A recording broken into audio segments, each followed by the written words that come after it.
Excuse me? You just care about what you want. You don't care about what I want. You're selfish. How come your eyes stopped blinking? Mima's wanted me on the bottom! What? Why? I wanted something and then she said no and then I called her selfish and then she went crazy. Let me call her. Really? You don't want to thank her in person?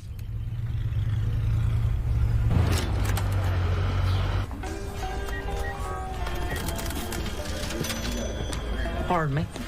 I'm interested in getting some jewelry. Well, sure. What's the occasion? There's a young lady, and I'd like to get her something special. Well, aren't you sweet? I like to think so. So what are you looking for? A necklace? Ankle bracelet? Earrings? Tough to choose between her neck, ankles, and ears. They're all smoking hot. You were very rude to your grandmother. Dad's rude to her all the time. That is not the point. Do you have anything to say for yourself? Yes, I really wanted to go to this lecture and I understand that I upset Meemaw very much. So which one of you will be taking me? No one's taking you. You're not going, Sheldon. You two are even more selfish than Meemaw. How long are you grounded for? A month. That sounds right. Well, let me tell you the mood. You mix a bag of these with a bag of these. Heaven. You just want me to buy 2 bags. I just want you to be happy. Fine. And now I'm happy. Veronica, Oh, hey. come here. I got something for you. Ooh, is it candy? No, but it is pretty sweet. Georgie, what did you do? Just open it.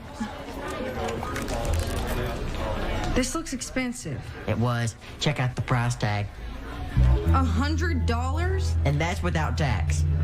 I can't accept this. But I bought it for you. Well, you shouldn't have. I don't get you. I went out of my way to buy you something nice and you don't even want it. Georgie, it's too much. I mean, you're not going to impress me by throwing money around. You sure? And Material Girl, Madonna loves it. The world had stopped making sense. A grown-up had lied to me. My Meemaw and I were at odds. I was in trouble with my parents. I had to find a way to restore balance. I'm leaving. Okay, bye.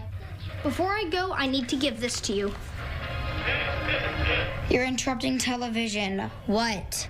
I should be back later tonight, but in case I'm not, this envelope contains my whereabouts. Do not open it unless you absolutely have to. That it? Yes. Okay, bye.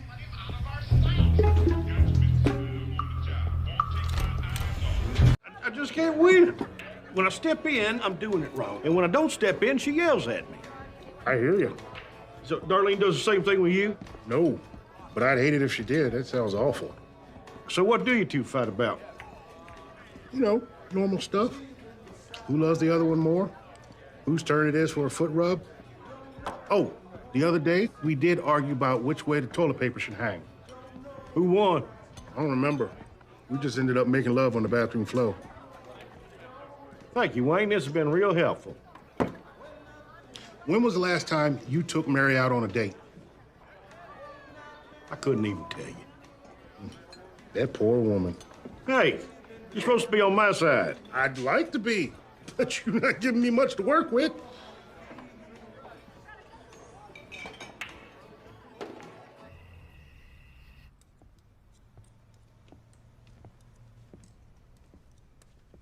Hey.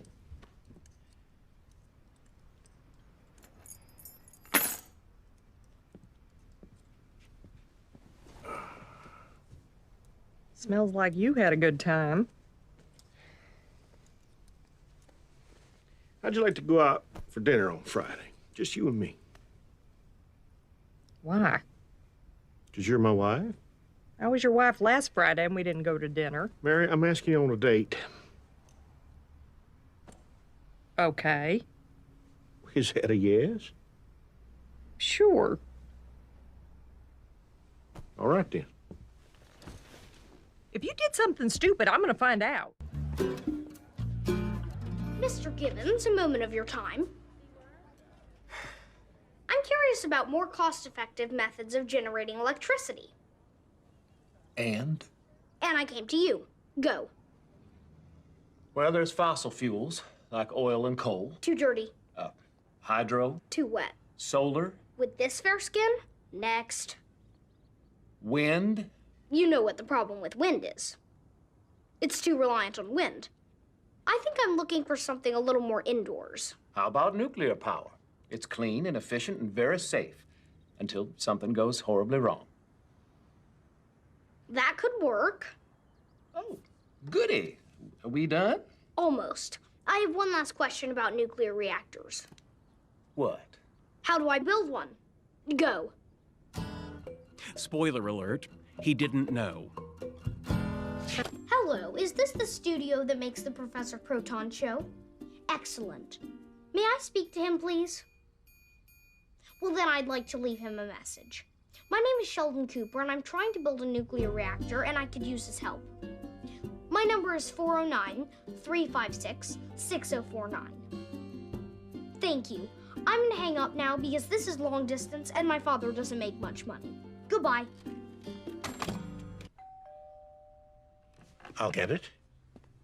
Like dating the Encyclopedia Britannica. Oh, hello, Sheldon. Good evening. Do you have any idea where I could obtain radioactive material? That's an interesting question. What do you need it for? I'm trying to build a small nuclear reactor to provide electricity for my house, and possibly the whole neighborhood, if they're nice to me. Fun. The problem is, I don't know where to get the necessary radioactive material. Oh. Do you happen to have any unexploded atomic bombs? Not a one. Shoot. What about an X-ray machine? Nope. That makes sense. You're just a kid. Oh, I know. Smoke detectors contain trace amounts of americium-241. Interesting. But I'd need a lot of them, and they're expensive. True. Hey, I bet if you call a few companies and say it's for a school project, you could get them for free. That's a great idea. Thanks. You're very welcome. What a cute kid. I get it. The hell? Sheldon Cooper live here? Where?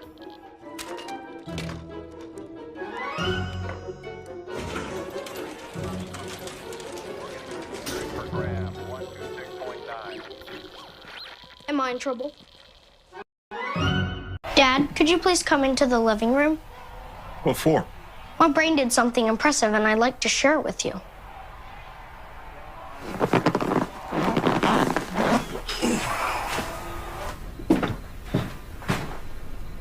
What are you doing here? Same as you. I want to see what his brain did. Please have a seat. All right. Well? I know Meemaw's brisket recipe. What? No, you don't. Yes, I do. And in order to bring peace to this family, I prepare to make it public. You're bluffing. 1 tablespoon of cumin, 1 cup of brown sugar, 2 tablespoons of smoked paprika. Okay, stop. No, keep going. How do you know the recipe, Shelley? Meemaw told it to me on Valentine's Day 1982. You were out with Dad seeing Cannonball Run at the Dollar Theater. That's impossible. You weren't even 2 years old. 3 tablespoons of dried mustard, 1 cup of Lone Star beer. Okay. Go ahead. Give it to your father. I can write it down for you. That's okay. I don't want it. You've got to be kidding me. Connie, you've had every opportunity to give me that recipe, and you never did because you've always treated me like an outsider. No, she has not. Oh, of course I have. See? She admits it. Damn right I do. Never thought you were good enough for my daughter. But there you were, riding around on that dumb motorcycle, knocking her up. Why don't you kids go in the kitchen and fix yourself some ice cream? I'm not going anywhere. Hey, I get it. I have a daughter. I wouldn't want her bringing home someone like that. But I've come a hell of a long way since then. Okay, you're right. George. I'm sorry. That means more to me than any recipe. Come here.